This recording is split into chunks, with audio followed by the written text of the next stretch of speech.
Coffee is a big part of my day. Not only does it help me get through the morning, but I just really love the taste of good quality beans. Trade is a subscription service that brings great coffee from indie roasters all over the country right to your door. Tell Trade what you typically like, whether it's espresso or single origins or even decaf, even how you like to make your coffee, and they will recommend the right beans for you. Or you can just choose from over 450 different coffees. Then you select how often you'd like the coffee delivered to you. Shipping is always free, by the way. And if you need to skip a week or so, just do that. You can do it. No charge at all. Then pick back up when you're ready to get beans delivered to your door again. Go to unitedwedrink.com/trade to get started with Trade today and start getting some of the best coffees in the country delivered to your door. That's unitedwedrink.com/trade.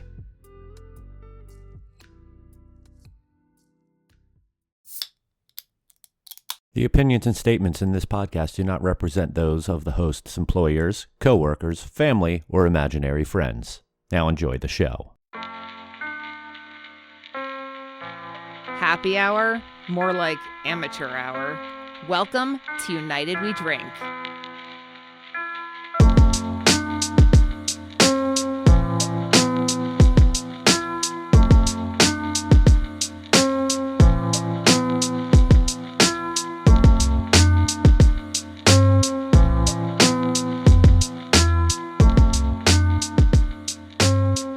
Hello, everyone, and welcome back to the United We Drink podcast right here on UnitedWeDrink.com, as well as Apple Podcasts and Spotify and wherever fine podcasts are found. My name is Mike Urevich.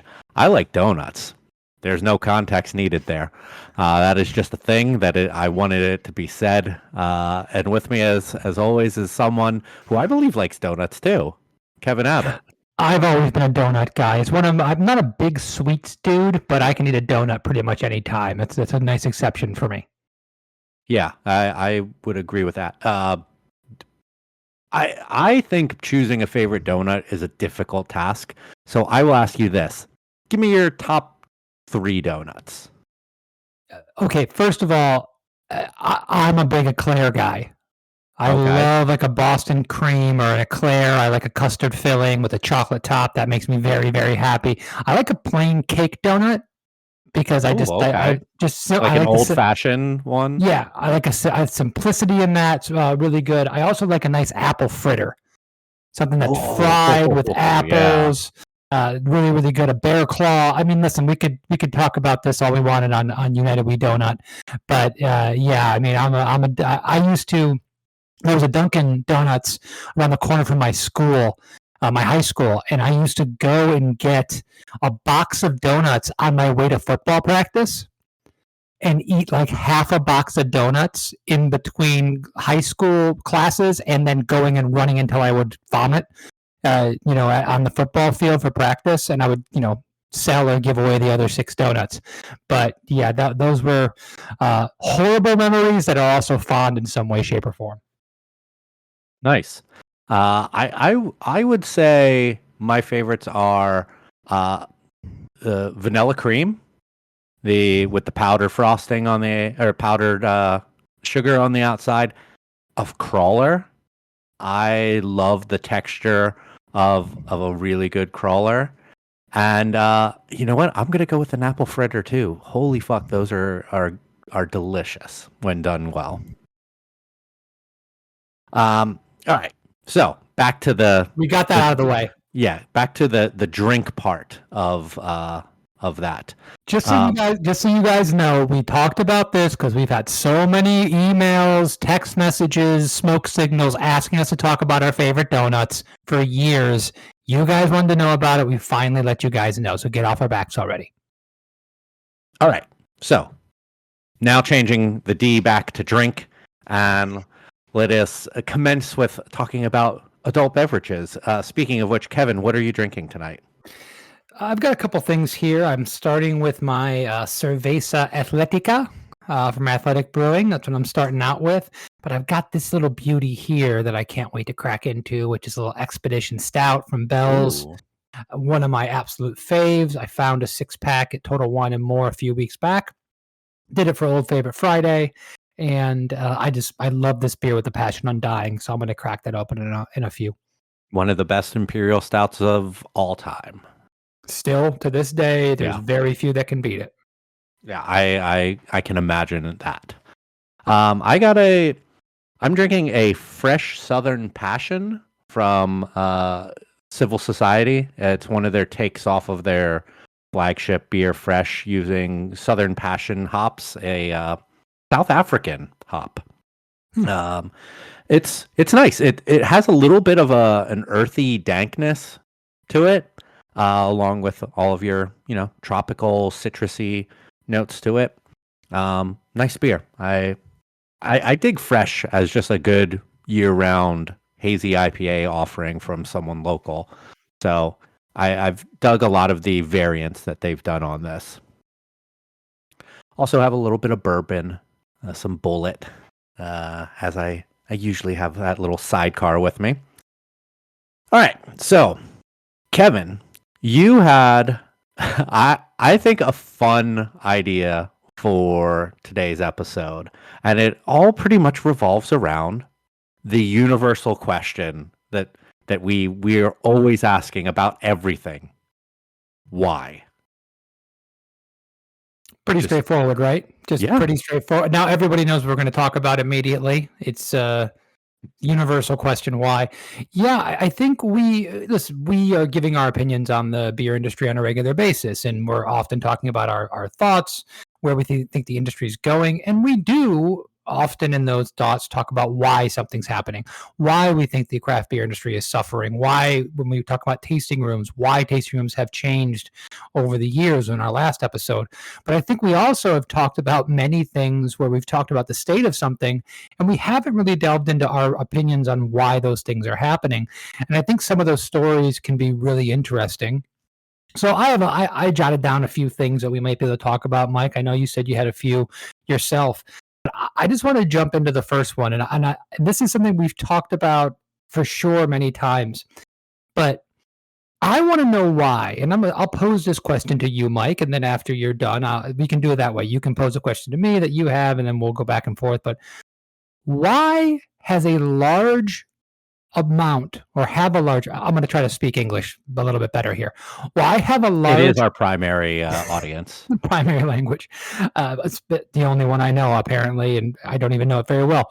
Why does a large amount of the population of craft beer nerds, why have they taken on Pilsners as something that's going to get them all warm and fuzzy? We're talking about a group of people who, for the past 15 years, everything that they've gone after, they've been in search of and trading, have been over-the-top flavors, pastry stouts, adjunct-laden, super sweet, just in a lot of ways one-dimensional beers that hit you over the head repeatedly with a single flavor.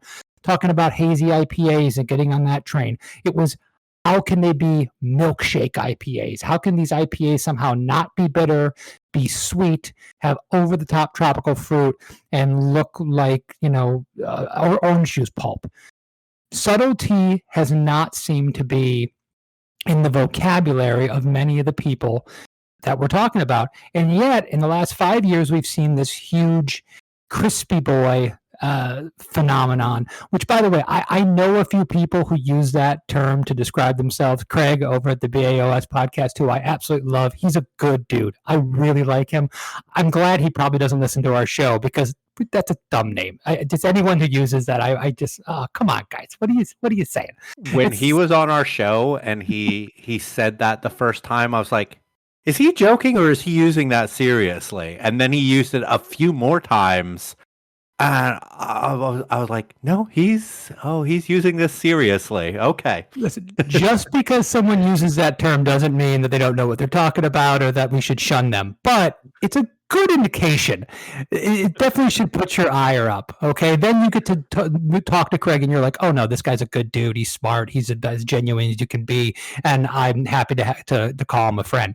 But like that term, just the idea of that term becoming in the lexicon for a group of people who, once again, don't do subtlety well, when real Pilsners are all about subtlety. long-winded question, Mike. Why is this happened? I don't know, because I feel like this has been something that is on the cusp of happening for at least 5 years now. Like Pilsner's going to be it. It's going to happen. This is going to be the year of Pilsner. And then it's like, nah, okay, well, it wasn't, but next year's going to be it. And then that year starts and they're like, this is it. This is the year. Don't get me wrong. I'm fucking thrilled that people are making Pilsners. Like, probably one of my favorite styles of beer is a German Pilsner with a nice aggressive bitterness and hop flavor in just a light, crisp, effervescent body. But I really don't know why the nerds have gotten onto it. Maybe it's because it's something close to what beer was before they really got into the whole craft thing and the craft segment of it, and they've always just been ashamed to admit that they like those old macro beers, and now that something is coming along from craft breweries that is somewhat close to that, they don't feel so bad admitting it. I have no clue. I will take it. I will accept it, but I won't try to say that I understand why the beer nerds like it. And to be honest, I don't really care why they are into it. So here's a question for you. I've had a handful of local Pilsners. I call them Pilsners in name only because I don't think they resemble Pilsners. Not everyone. Some people do them very well. But some of the ones that I've seen as being like sought after, oh my God, you got to try this. I've had them and they're not Pilsners. They're not even adjacent to Pilsners. They have a completely different kind of aroma, hop profile. I find a lot of them are sweeter and not nearly as bitter as they should be. I understand using, modern hops and doing different hop profiles and flavors, but I think what you talked about was about, mouthfeel, bitterness balance, crispness. For the crispy boys out there, I find a lot of these Pilsners that they're talking about aren't crisp at all. I find them to be overly sweet and improperly balanced. Have you had a similar experience, or is this just me? To be honest, I can't say that I've had too many local Pilsners outside of like our own that we make. I had your German Pilsner that you guys made like a year ago that I really enjoyed. Civil Society has done a German Pils and an Italian Pils that I both of which I really enjoyed. And there is a brewery around that makes a Pilsner somewhat regularly that I've had varying degrees of liking it. But I won't name them because I don't want to throw them under the bus. But I've had very good batches of it and I've had very awful batches of it. After that, oh, you know what? The Tanks Pilsner is very, very good. What's the name of that one? La Playita, I believe. I have had that. That is good. But after that, not many Pilsners. I've had lagers of varying good and bad. But there's one thing about the crispy boy thing is not all lagers are necessarily meant to be crispy. So I hate that that this is a catch-all term for lagers, and not every lager is crispy. Like a Schwarzbier isn't crispy to me. A German or a Czech dark Pils isn't crispy to me. So I hate that catch-all. I mean, there's 1,000 of them. Dortmunder, one of my favorite styles of all time. Definitely not crispy. But I think what I'm saying is that, and so you've had kind of an up and down relationship with it, but you just mentioned several that you enjoyed, and I've had ones I enjoyed as well. But I think what you said about the macro lager aspect of it is that it's kind of their version of it. I think a lot of the lagers, and we'll get off the just specifically Pilsners because we're talking, you mentioned lagers in general. I think that a lot of the lagers that are being made right now, especially in the craft space, are kind of flawed in the fact that people maybe they don't lager long enough. Maybe they don't know how to work with lager yeast as well. Maybe they're used to working with ales, and the balance is off of the malt. And like I said, I think a lot of times some of the styles that are not supposed to be sweeter end up sweeter. I think that a lot of those macro or micro beer lagers out there are to lagers what Budweiser is to Pilsner. It's like the mirror image of it. It's still a far away from what it's supposed to be, but it's far away on the opposite side, which gives people the ability or maybe the permission to say, "Oh yeah, this is my thing now." I've been in a tap room. There's a great brewery in Gatlin Hall up in Orlando who makes a lot of lagers, and I was up there several years ago and loved everything they made there, and I was so impressed by what they've done. And then I've go across the street or go to another brewery in Orlando and go, man, this is one of the worst lagers I've ever had. It's not made very well, but I'm seeing people get all geeked up and excited over buying the cans. And I'm like, man, something's wrong here. The good ones are down the street, and you're drinking the ones that don't taste like the thing they're supposed to taste like. But yes, this is the one that you're getting excited about. It's just, it's very odd. But I'm happy to see those styles getting representation. I just want to just kind of pull back the reins and go like, let's make sure we're giving, props to the right ones. Let's give props to the ones that are actually made well, that aren't diacetyl bombs, that, have actually reached terminal gravity. That would be pretty cool. Yeah.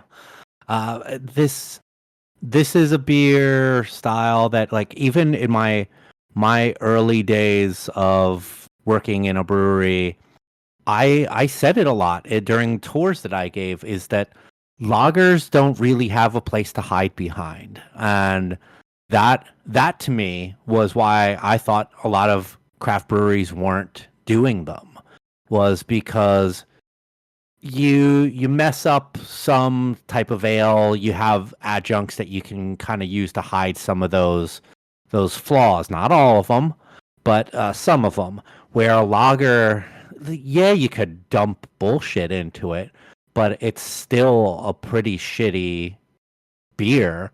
So yeah, I'm very surprised by the amount of people who were put off by or scared of the idea of putting out a lager and potentially messing it up, who then were like, let's give it a whirl, and they messed it up, and they're like, fuck it, it's selling, or at least in their tap room, which I have heard of a number of owners who have said that about beers, that they have knowingly put out flawed beer and said, fuck it, it's selling, and just decided to go with it. Too true, Mike. Mike, do you have a question to hit me with? So this one is, I find could be a little esoteric, but why should anyone care about your brewery? They shouldn't. Thank you. Good night.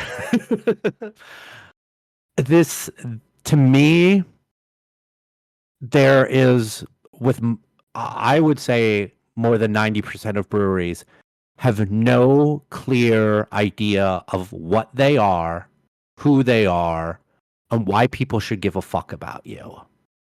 If you were to ask them, why should I buy your beer? Well, we make the best beer in the world, or we make high quality beer. It's always something along those lines of, well, we make good beer. Like, there's nothing about your story. There's nothing about what you want to mean to your community or to your state, to your town. That you want to be the outdoor brewery, or that you're working towards charities. Like, so few breweries put out a mission statement that even tells us what the fuck you're even about. Like, if you're just making beer, you are no different than 90% of the other breweries out there, and you're not giving me any reason why I should like you more than the other. I think my answer stands. I don't think anyone should care about any of our breweries.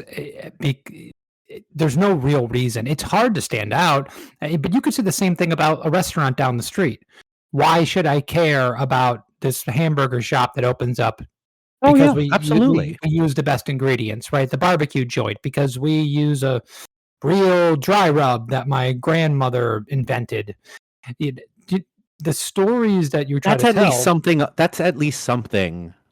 Even if it's a bullshit story, like at least it's something. So many breweries don't even have that. I was a home brewer and then I opened up a brewery.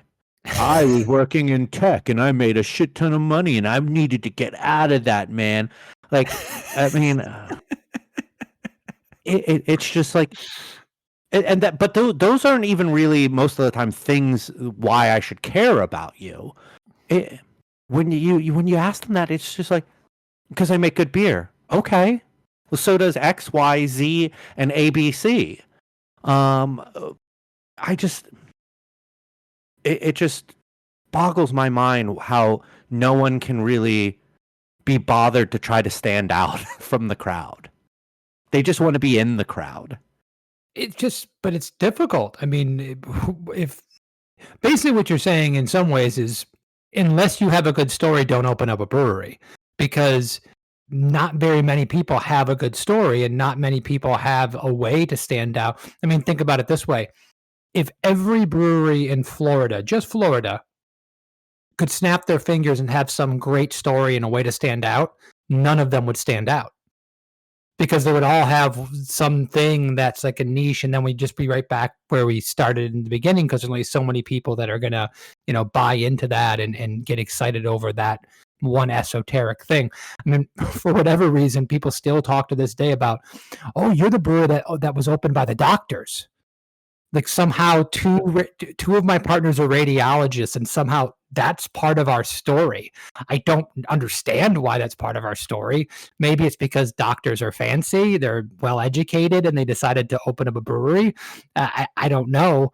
But for whatever reason, that's always been a part of our story in some way, shape, or form. Our story was we make Belgian beer and nobody else does. And then our story was we don't make money. So then we changed our story till we make other brands of beer. And now our story is we're making money. So sometimes you got to change the story up a little bit. Yeah, I get that. But it's just, even that is something that is better than nothing. Just say, like, my brewery name is an inside joke, or it's my name, and we make good beers. That's it. Like, I get that not everyone could be a fucking marketing genius, but there's you could hire someone when you're starting up to just put together some decent PR stuff that you can make as your ethos of your brewery and your drive and your story. Or you can get the company that we started out with and had this really nice mood board. We were very impressed by the mood board that we started off with, and how they put all the colors together. And now every time we talk with a new marketing company and they say mood board, I just jump out the window, because I wasn't a fan. Anyway, I'm sure someone listening to this is marketing and saying mood boards are all the rage. Good. Maybe we just had the wrong company. Mike, I got another question for you. Okay. And I'm going to turn it back to beer styles. Okay. We've talked about these styles before, and we've talked about how they don't do very well, but I'm going to say this. Why in the hell, in a beer industry, especially on the Beer Geek side, once again, I'm not going for the greater public, but there's probably an answer to this to greater public as well. We have seen them adopt styles like IPAs and imperial stouts, two very different styles of beer, and turn them into pastry stouts and hazy, fruit-forward milkshake IPAs, right? Taking a beer styles that started bitter and work them into being sweet and over the top. Why can't we sell brown ales and red ales?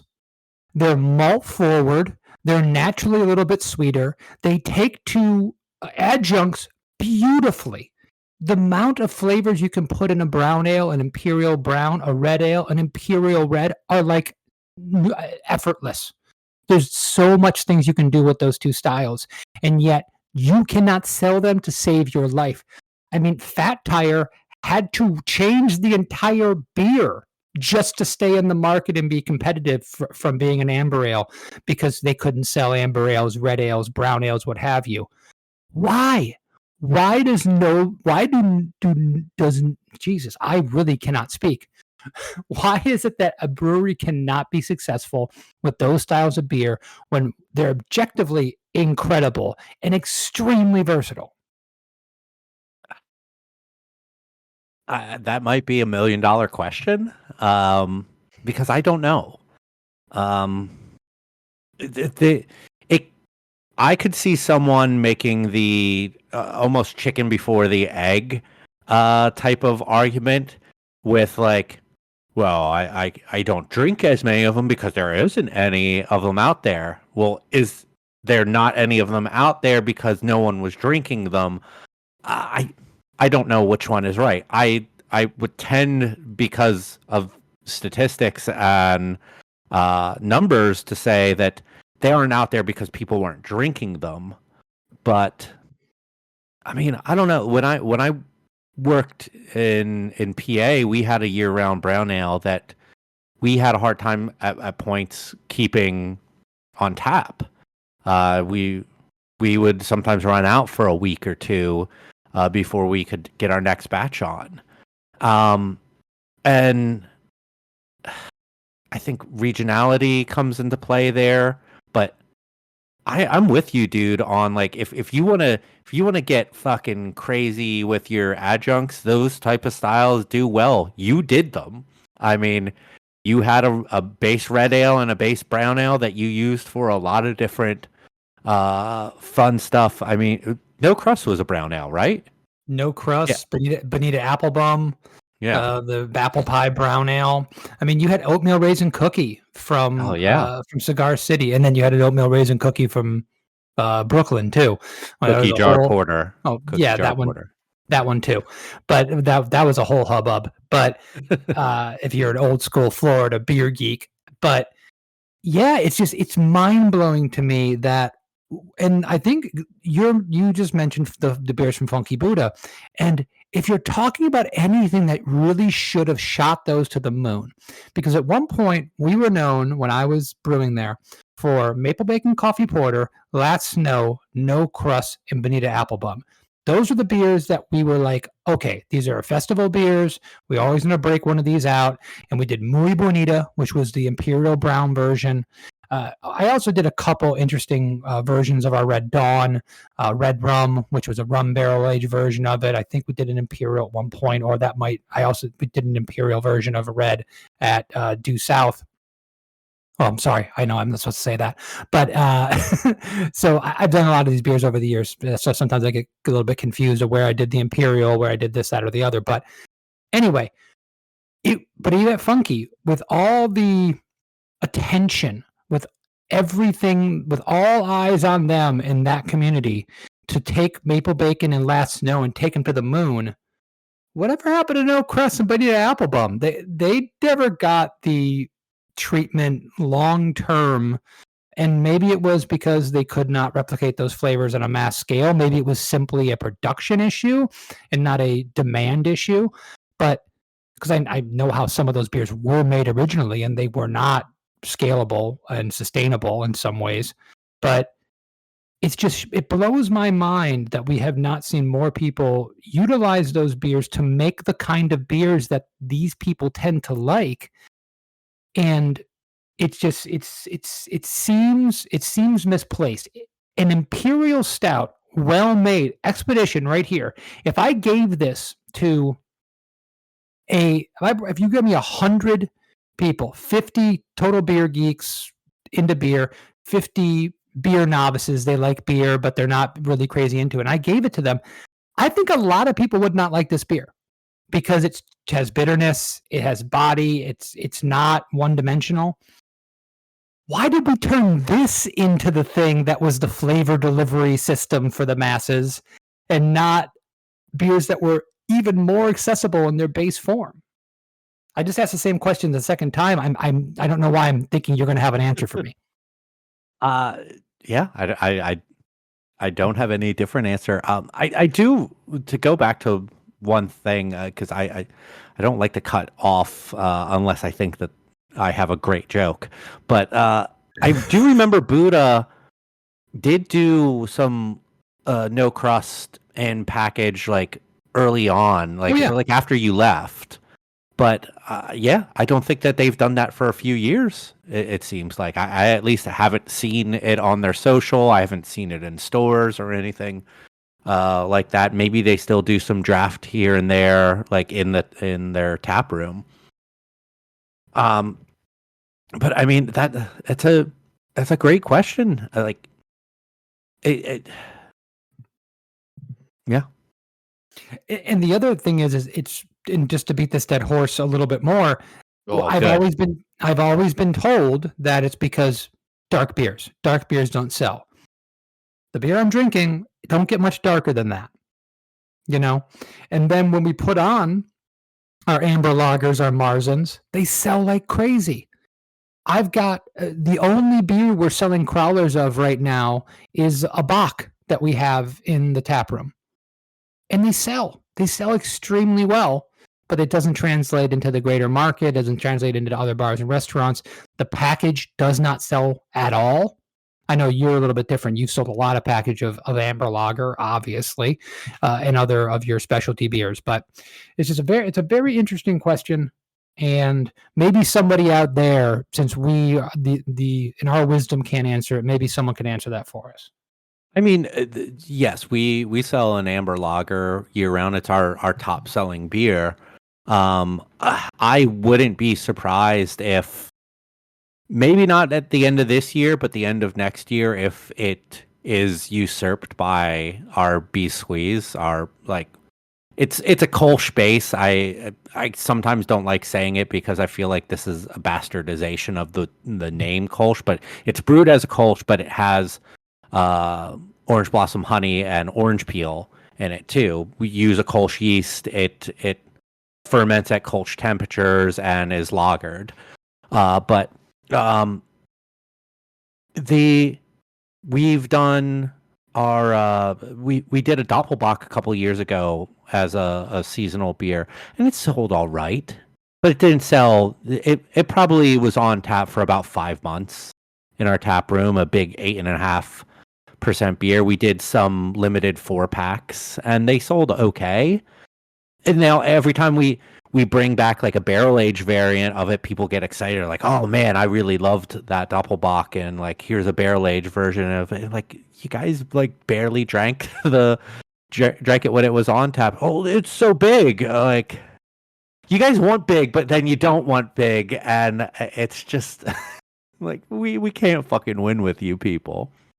As you're saying this, all I want to do is make a double brown and take 50% of it and age it in barrel, and don't fuck with it any more than that. Just serve the double brown, which would be awesome, and put the rest of it in a barrel and do a special bottle release, of which I'll sell 1 case in a month. That's what I want to do, and that's why I won't do it, because you have to make good business decisions. Yeah. Your turn for a question, Mike. Yeah. Oh shit. We're hold on.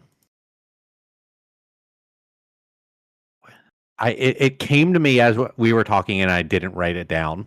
What I want to say. Oh, to go along with some of that you were talking about, there's actually a style that I feel like was getting popular amongst the beer geeks, and then kind of fell out of favor.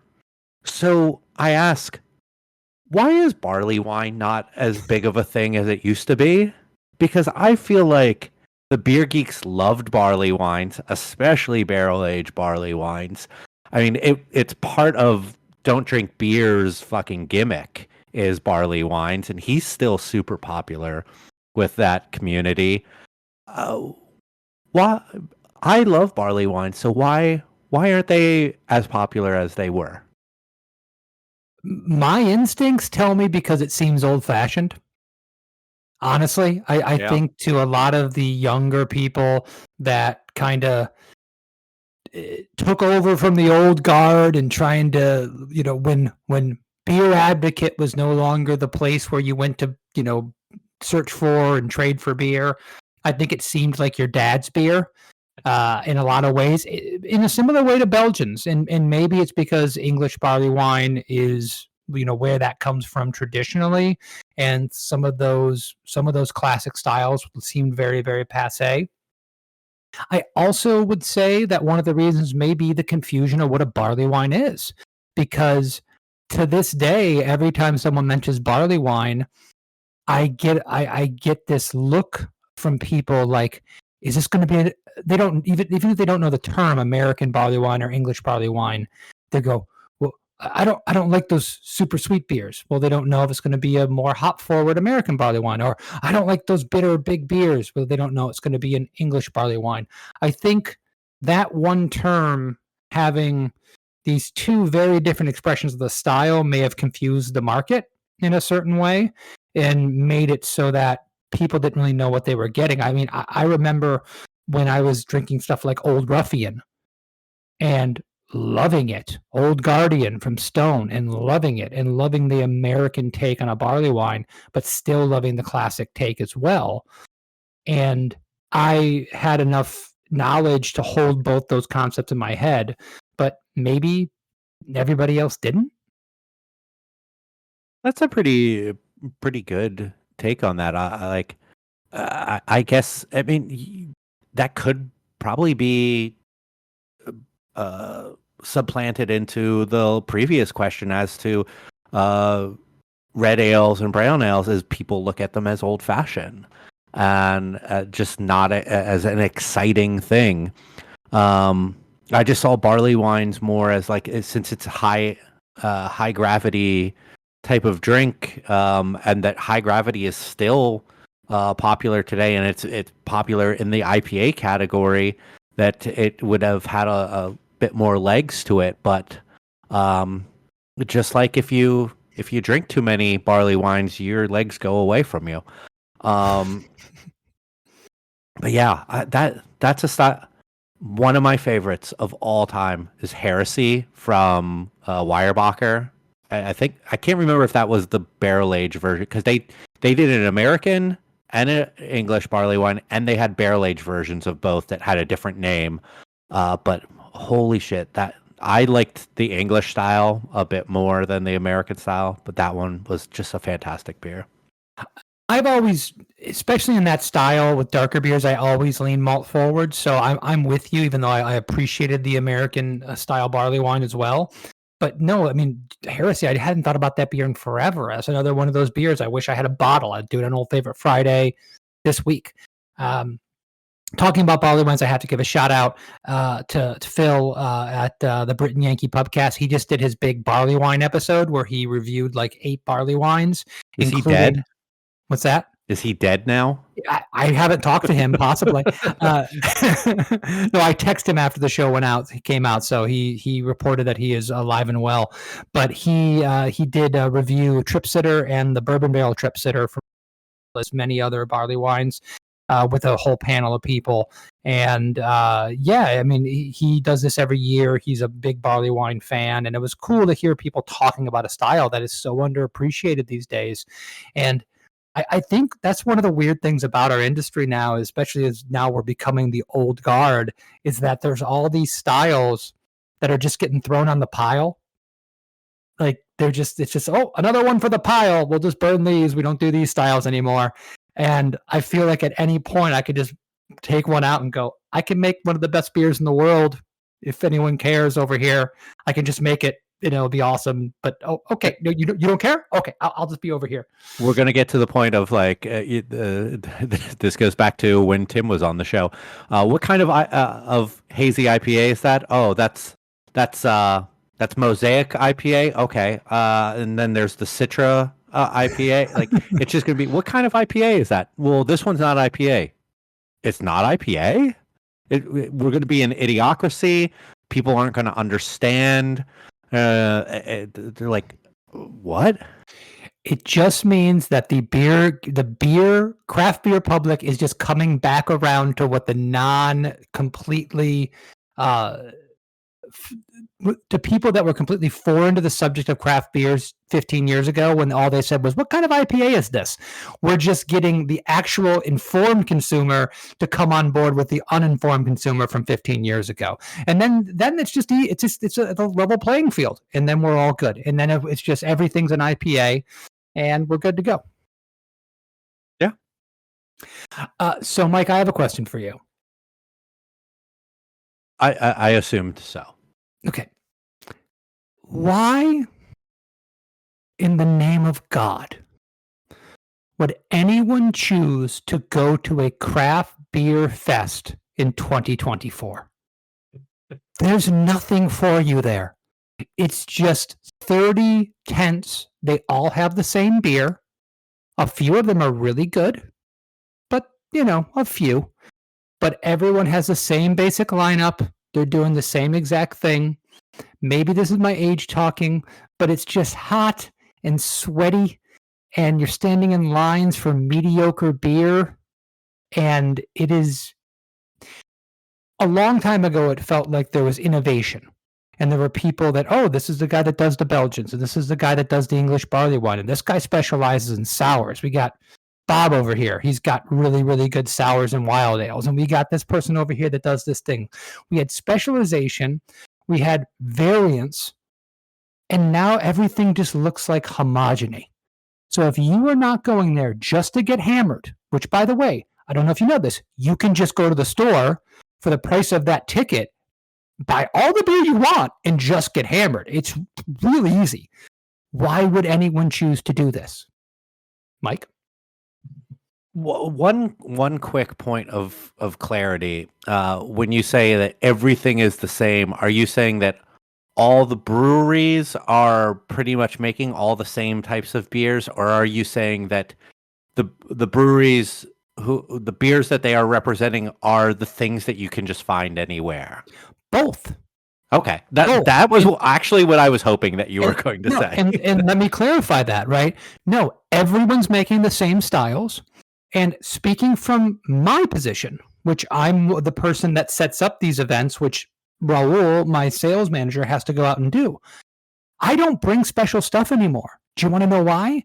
Because no one appreciates it or understands it, and no one's standing in line for it. So my only goal is to get them to try Waypoint IPA for the first time. I'm not even throwing shade on the breweries, maybe a little bit, but I'm trying not to. The market is telling us we've got to just bring cores and raise awareness. If I go to the Jupiter Craft Beer Fest and I bring my super special once in a lifetime beer out, nobody's coming to my brewery to drink that. No one's even going to remember what they had. My only hope is that they drink a Wizard and go, this is really good. Can I buy this in stores? Yes, you can buy this in this store, this store, this store, and this store. And maybe you make a customer out of it. There's no benefit to bringing crazy beers anymore. And the homogeny of everyone doing the same hazy IPA, the same this, just makes it so everything's the same. Okay. So I feel like you answered the question, and it is something that I can stand behind. But you're looking from the consumer standpoint. Why? Why? Yes. Yeah. I painted the picture. Now you explain it to me. Look, so I'm not going to be my typical just negative Nancy and be like, I don't fucking know, morons. No, like I'm gonna try to put myself into someone's shoes and just think that, like, maybe it's a fun thing that they want to do on a weekend with a group of friends. Because yes, beer fests, like you said, they are not what they used to be. I mean, you brought up Jupiter, and that was a festival where you needed to bring your big guns out previously. Like you would have a core or two, something that people who are new to you could be like, yeah, we have this available at our tap room all the time. You can find it in these stores. but you wanted to have maybe a time tapping. You wanted to have a barrel aged beer, an adjunct beer, or a super crazy sour. Like fucking, I mean, I remember you guys when you were just the brew pub at Buddha, like having lines for your time tappings. I remember Larry Bell pouring Hop Slam multiple years in a row, every hour on the hour, opening up like a case of Hop Slam. I mean, Cigar City Hunapoo for the very first time was was served at a Jupiter Craft Brewers Festival. It's just insane that is now, like, I know that I think we took 3 or 4 cores and then 1 or 2 seasonal release things to that. We did the Wellington Beer Festival a couple of weeks ago, and we did all package. Or I think no, we did some draft, but it was just like, yeah. But to go back to the original question, who's going to these things? I don't know who the people are, but I'm assuming that they're going because they look at it as a fun thing to do on a Saturday afternoon with some friends that's going to get them drunk. And yeah, they could spend that money and get a whole lot more at a store. But who knows? Maybe someone out there is searching for like something new that they want to try, or they see a brewery that they've never had before on like the list. I mean, I remember last Wellington Beer Festival last year. We ran out of beer with like an hour left, and then someone messaged us that night. I went to your table at the Wellington Beer Fest, and you didn't have any beer left. I was looking forward to trying you. Like, well, you can come into our tap room. I live in Wellington. That's too far away from it. Like, I'm sorry. You can find our beer at Whole Foods, Total Wine. Well, I already paid for a ticket to the beer festival. Like, okay, there's no pleasing you, but like I don't know who some of these people are. There are potential customers out there in those beer fests. There are. I just don't know how much of that time is worth it anymore for a brewery. It's mostly not. And listen, the answer to all this for me, I am very comfortable with I'm in my 40s. I don't like people, and I don't want to be around them like I did. Well, I never really liked people, but at least tolerate crowds as much as I did 10, 15 years Evan ago. has tolerated me for a decade. And it's tough. Most of my tolerance goes towards Mike. That's the deal now. More and more of the pie is being taken up. But and I realize that part of this is just I've outgrown it in some ways, and that's unfair. It's not outgrowing it. That seems petty in some ways or insulting. I don't care for it anymore, so I can't understand who would. It's always been a lot of younger people. Right. It's always been a lot of people who are just looking for something to do on a weekend. I guess part of this is also like, there's a beer fest every weekend now. Like I get an invitation constantly. I even get like people that are snippy with me. Like, oh, you don't want to have your beer at our beer fest? Like, if I did every one of your beer fests like you, I would have to have my sales manager doing 3 a week, 3 beer events a week, every week. That's not fair to them. We have to pick and choose because there's so many. Not only are breweries overflooding the market, beer events have flooded the market to a point where there's just too freaking many. You can go to one every day. Like I don't see it. I felt like pre-pandemic it was certainly getting that way, but I was hoping that the pandemic killed a lot of that now, because yeah, beer fest season as it gets called during the winter months here was fucking unbearable, because we when I was at our first brewery, we had to pick and choose because we didn't want to do the drunk fests, the ones that were notorious for that, and we also didn't want to do ones who were making profits off of, like, who were just fully for profit, and especially wanted you to donate. Like, no, we're not donating beer to a for-profit event. If you're going to be for-profit and you would like to have us, you can buy our beer from our distributor. And that's what I think it ultimately came down to, is saying no to for-profit ones who wanted you to donate product, and that was a lot of them. So we just ended up not doing a whole lot of them. No, it's still constant. It's not even just a beer fest. It's just events that people invite you to. The Taste of Pines. There's a event in Deerfield coming up. It's their integrated events with beer and wine and liquor that are donation. A lot of them are charity events, and we still try to do as many as possible because we do want to be out there. And those are a little more low key, but it still can be overwhelming, and I get a little disheartened over what that has become, because I really did appreciate, and I understand this could be mostly my perception. It also could be Florida specific. I don't know, or I could be wrong. That's a possibility too. But I used to look forward to those events so much, and even when I didn't want to be to them as much, I would go, oh, I want to go to this. I want to interact with our crowd. I want to be able to talk with them about beer. And so much of those conversations, those interesting things. I'll give you one last thing, and then maybe you got another question here. We'll see what happens. But I got to a point where I would just bring a case or so of like random specialty beers, and I would wait for the persons that would kind of circle back around and engage a little bit more. And I'd go, hey, I got this behind the table. You know, I got Denison's, our Bourbon Barrel Imperial Stout. I don't know if you had it or not, but I'd be happy to pour you a little sample. Or I've got this new can that hasn't been released yet, but I only brought a 6-pack. Let's try it out with me, see what you think. And I loved that because I was actually getting a chance to talk to someone who was interested, not just what's dark or give me your IPA. And I noticed like a steady downturn of the people that were engaging on that level. And when it got to the point where I was like, I've been at this thing for 3 hours and there's not one person that I think gives a fuck for me to pull out this specialty beer for them.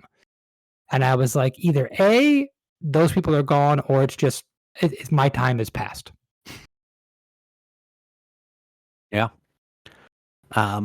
So I think that this is probably looking at time, this is my last question. And it's one that's probably tough to really answer, but to people who have been craft beer drinkers, and have maybe stopped or cut back, I kind of am curious, why have you stopped drinking craft beer?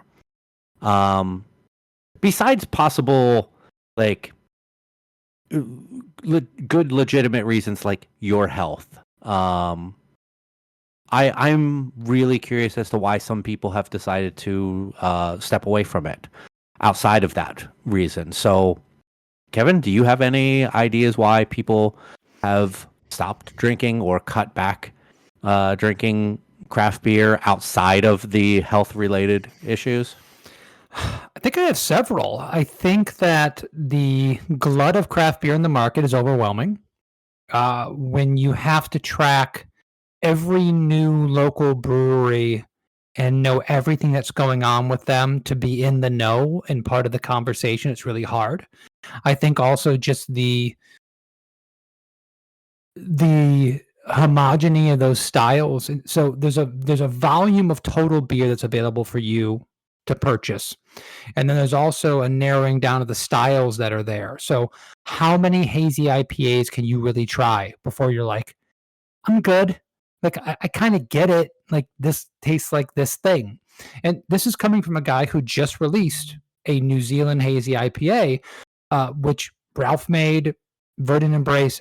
Honestly, one of the, I've probably said this over and over again. Yeah.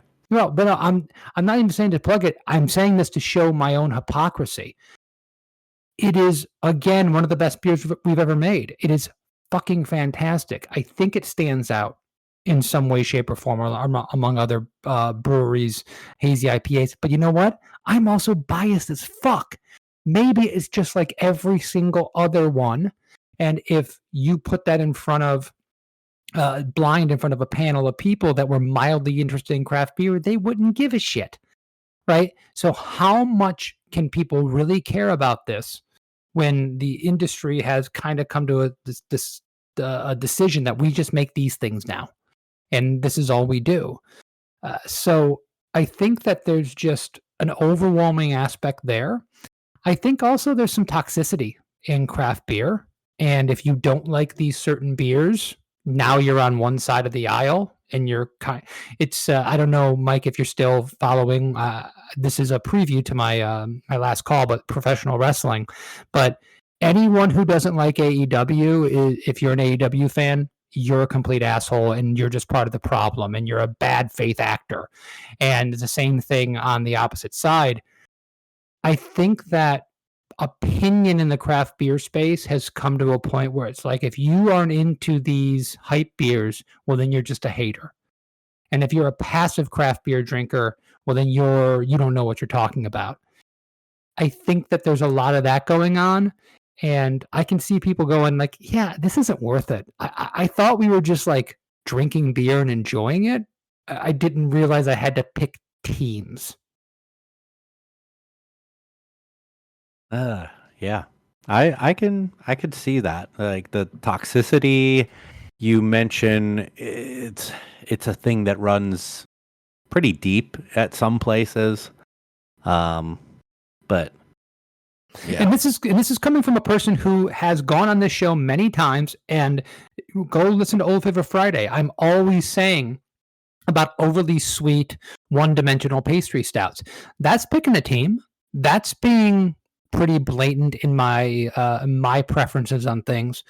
I hope that when I talk about this, it comes off as my preference and not saying like those are garbage and you shouldn't drink them. I don't think that's the case. I think people should choose what they want and the things that they actually enjoy. And I'm happy to give my opinion and hopefully raise up what I think are superior, better beers and give them a little bit of a highlight. That's what I'm trying to do. I probably fail most of the time because I fail at a lot of things. But I do think that that just in general, our society, whether it's politics, whether it's climate change, whatever it is, everything comes down to tribalism. And I think craft beer has absolutely succumbed to that in a lot of ways. I would agree with that.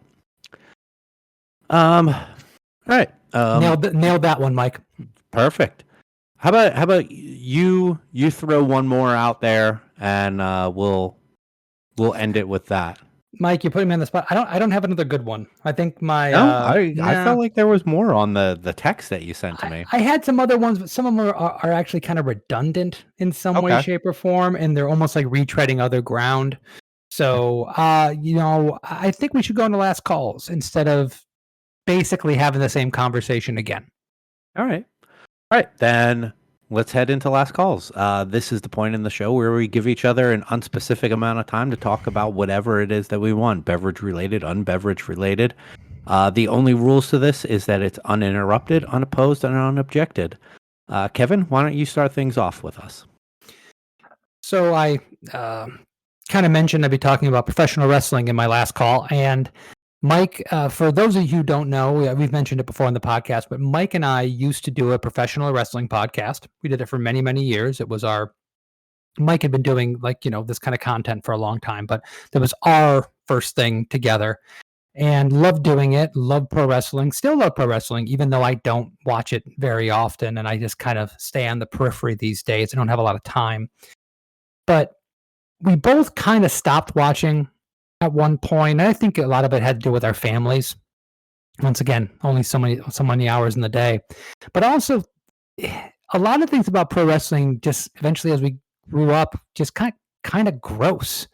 All the stuff about going to Saudi Arabia with the WWE and all the implications of that, of supporting that government, and just many other things with health and wellness and the toxic culture of masculinity, just a lot of bad stuff. And then a few weeks ago, it turns out that Vince McMahon, the former the president, CEO, and everything of WWE, the founder of the company, turns out he's a monster. Turns out that as bad of a person as we all knew he was by just being just aggressive and insane and overall probably not a great guy, turns out he's a sexual deviant. He engaged in some of the worst manipulation of an employee for sexual gratification that you can possibly ever imagine, involved in trafficking and trading sexual favors from a person half his age, that he got a job at his own company for, I don't know, his own enjoyment. I'm not going to go much more into that. Just Google Vince McMahon right now, and you can find the awful, awful things that he's done. And so much of this, I'm still seeing online people going, well, she agreed to it. She agreed to it. She signed an NDA and said she wouldn't talk about this, and she was a willing participant. She could have stopped doing it at any time.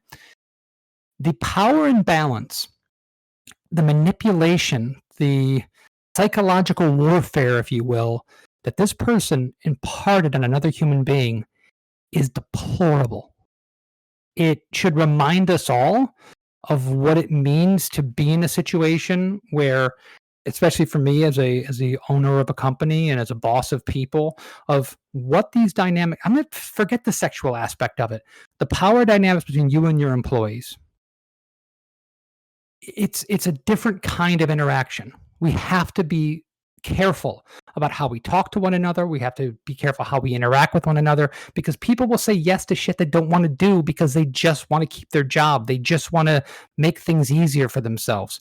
We actually have to be mindful about other people and what they reasonably might want to do. And if you read the reports about Vince McMahon, you will realize very quickly that no human being wants to be subject to these kind of things.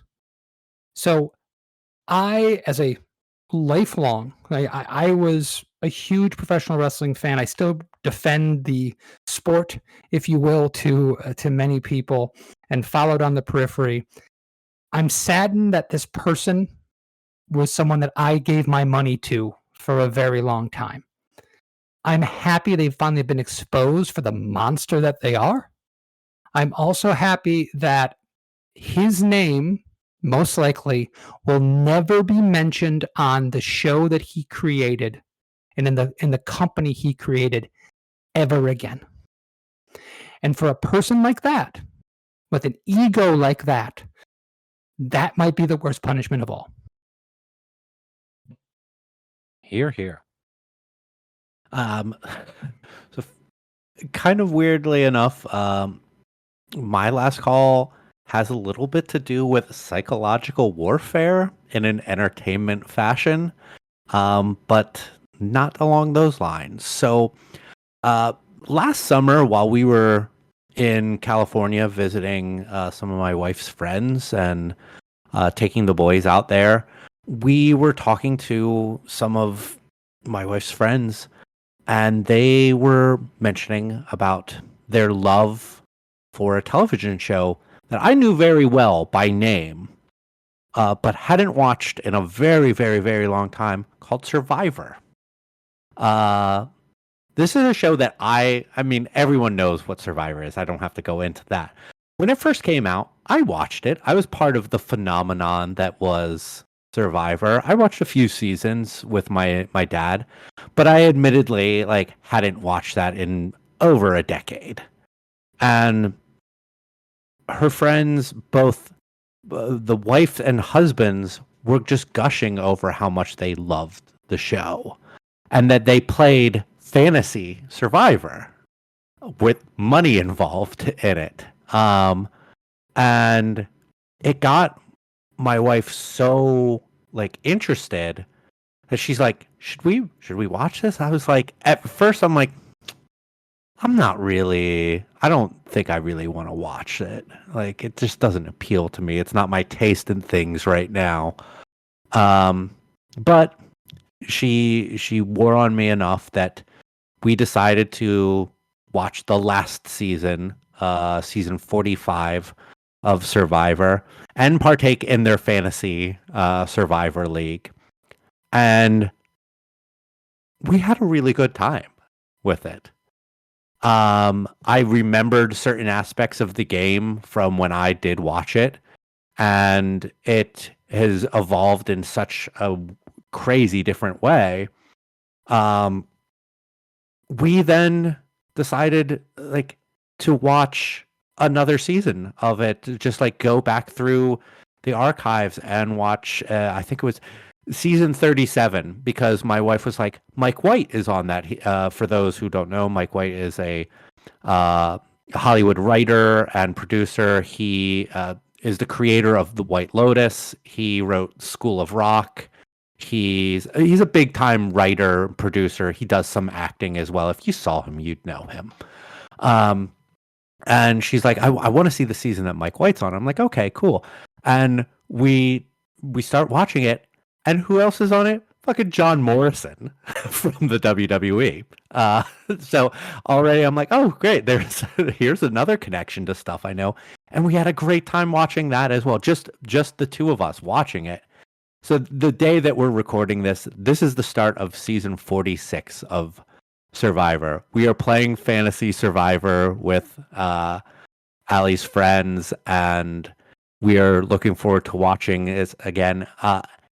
It's a weird thing. Like I cannot point to what specifically I enjoy about it. There is this certain aspect of human nature to it that I think is cool and interesting. But I guess just when it comes down to it, it is people playing mind games with others, but some building legitimate relationships and just being able to get into some people's minds for an hour to 2 hours every week and see how they think and see how they think that other people think, while you have this eagle's eye view over the whole thing, is somewhat entertaining. And I'm not ashamed to say, like, I'm strangely back on this Survivor kick. And to you, if you're a Survivor fan, awesome. Thank you for welcoming me back into a community. But to those who aren't, like, hey, you know what? It's just an entertaining television show. And I just wanted to share that. I thought you were going to say, for those of you who are not, go fuck yourself. I thought you were going to go there. I typically do. Yeah, you typically do, but you went with like a more positive message, which I appreciate. You thought you were reading me well, and you didn't, and now I'm going to vote you out, Kevin. Do you want to plug anything? I think I plugged our Verdant Embrace earlier when you said I was plugging and I said I wasn't. I was absolutely plugging. So yeah, just go get Verdant Embrace. It's really, really good. It's a great beer. Ralph did an amazing job. Awesome. If you live in the local area, in the Palm Beach County area, which I know that there are a number of people who do, who listen to this, over at Copper Point, we are doing our barbecue beer bash on Saturday, March 9th. We are going to have 3 barbecue trucks on premise, and they are pretty much like duking it out in a competition. Like they're serving all this food to you as they normally would as a food truck, but we are going to have a panel of judges judging blindly their barbecue chicken, their ribs, brisket, to determine who is the best around. This is a yearly event that we've been doing. I think this is our 7th or 8th year of doing it. And we're super excited about it. We're going to have like 9 specialty beers on tap. We have a cornhole tournament going on. If you like to throw bags, get one of your buddies. It's a $20 entry fee. You get a beer for each of you with it. Go to our website, copperpointbrewingcompany.com. Check out our social or whatever, and you can sign up for that. But it's going to be a good time. Starts at 3 p.m. on March 9th with some awesome BBQ, some good beers, and some good times. Other than that, I guess you can follow the show on all of our social. United We Drink on Twitter at United We Drink Pod, on Instagram and Threads. We're also on Blue Sky, Facebook, all of the major podcast services, all of that. If you want to support the show financially, go check out our website, unitedwedrink.com, and go to the Brands We Love page. We have awesome stuff over on there. If you go to those links and purchase anything, we get a little kickback from stuff like Made In Cookware, Trade Coffee, Liquid Death Water, and so much more. We also have our store, where you can buy shirts, buttons, stickers, and totes, and all that other fun stuff. UnitedWeDrink.com/store. Other than that, we'll be back in a couple of weeks with another brand new episode. Thanks everyone for joining us. As always, cheers. Cheers.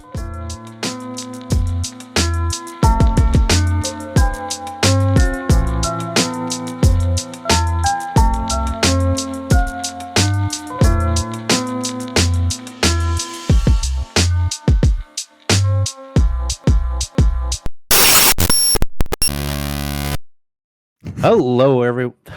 What was that? I just realized that UWD could be United We Donut.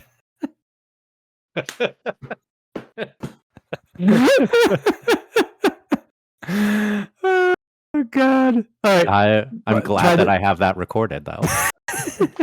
Okay.